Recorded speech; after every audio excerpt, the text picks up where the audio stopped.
Hi, this is Steve Spangenberg coming to you live from Australia, where I live and breathe and have fun. Today, we're going to get talking about multi level marketing versus pyramid scheme. This seems to be such a hot button topic, and because I work with a lot of people, while my whole tax practice is primarily people in multi level marketing, I have a certain I don't have a stake in its legitimacy. I do believe that it is legitimate, and there are some bad players out there, as we'll see in other videos. And also, I've been involved in myself in many multi-level marketing companies. In fact, I have products right here in front of me from Young Living that I use a lot. So there is demand for these products. I bought that retail from a Young Living distributor. Even though I was a Young Living distributor myself, I'm just too darn lazy to get on my website and order it and ship it. So I just buy it from my Young Living distributors when I go to the US. So let's talk about multi-level marketing. What is multi-level marketing? When you say the word multi-level marketing, what does that bring up? It brings up pyramid, because there are so many people out there, especially anti MLM folks, who I don't have any beef with. I just wish they would do a little bit more research and not be so vindictive towards people. But so it brings up pyramid, brings up Amway. That was my first multi-level marketing that I was involved in, which we'll go into another video about my experience in Amway. But let's look at this multi-level structure.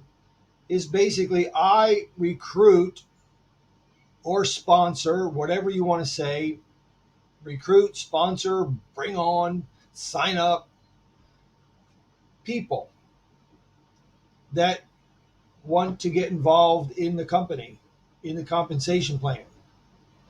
So when I was in Amway, I didn't sponsor anybody. I was terrible. I was a terrible recruiter. It wasn't for years later that I actually learned how to recruit people. And I recruited people in the correct way, not come and see my Rolls Royce, come and see my Lamborghini. Okay, it's silly. That's how people get in trouble.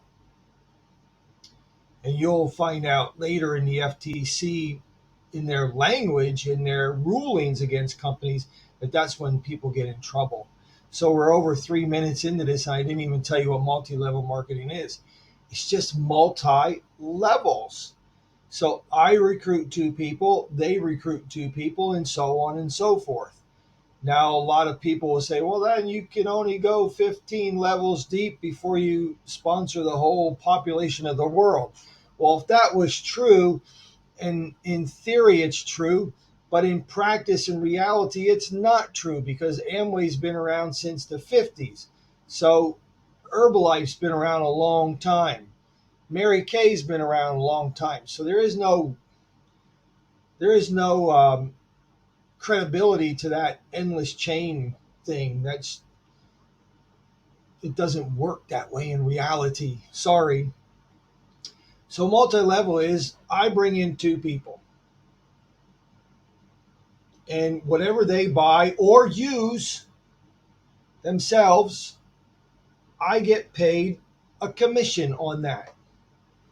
And sorry to say, that includes, I'm just adding some light because it looks like I'm in the shadows. Sorry to say, that includes what they purchase in their startup package. Why shouldn't it include what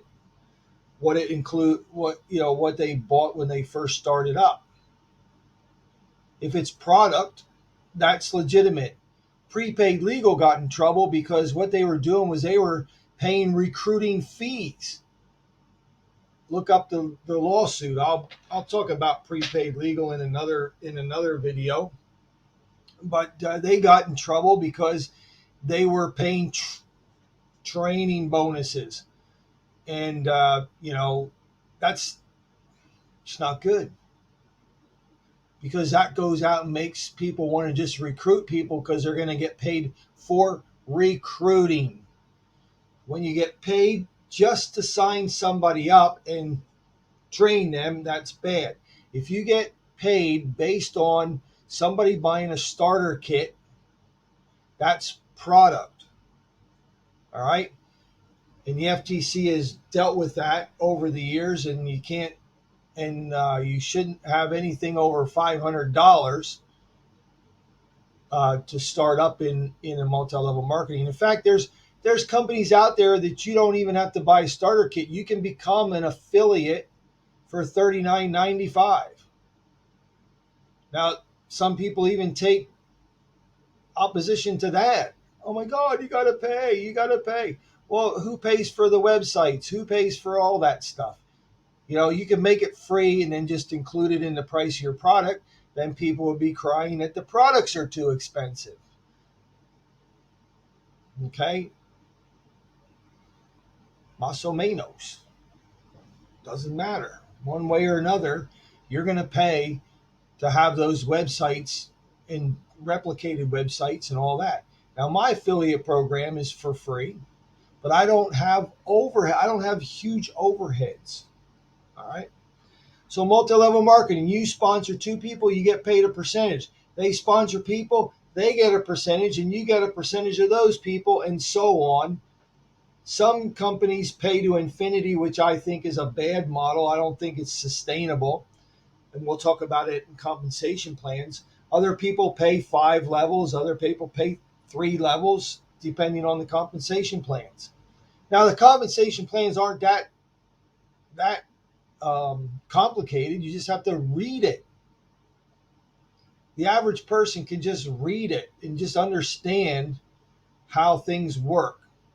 All right. There's a lot of bonuses and a lot of this and matching bonuses and all kind of things people put in there for incentives. When I took a job at Vodafone in Australia, they did the same thing. You go out and sell a couple phones to a company, you get a certain percentage, and they and if you did a certain volume by the end of the month, you got another percentage and all kind of stuff like that. So it's not special to the multi-level marketing industry. Okay. So multi-level marketing, that's the crux of it, multi-level marketing. Now, some people get upset because it looks like a pyramid, and they are floating into danger because they call it a pyramid. You just can't go around calling things what you want. There is a thing called defamation, and some people are learning those lessons.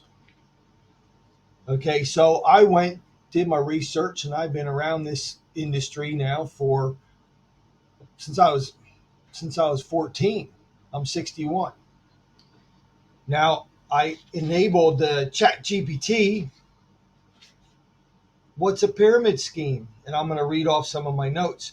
Pyramid schemes emphasize recruiting new members rather than selling actual products or services. Participants are encouraged to recruit others, and they earn commission on bonuses based on the recruitment efforts and the people they bring in. So you have to look at that language very carefully. There's nothing inherently wrong with recruiting somebody into a company and saying, hey, come work with, if you like oils, if you like nutritional supplements, come and be a distributor of this company. You can get rewarded. I can get rewarded for bringing somebody in. In fact, I was in, now a lot of Americans won't really resonate with this. I was in a company called The Good Guys. It's like they sell appliances and things like that.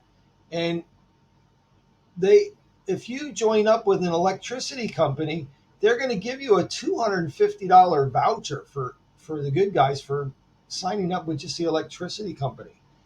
It's called customer acquisition people. And different companies acquire customers in different ways.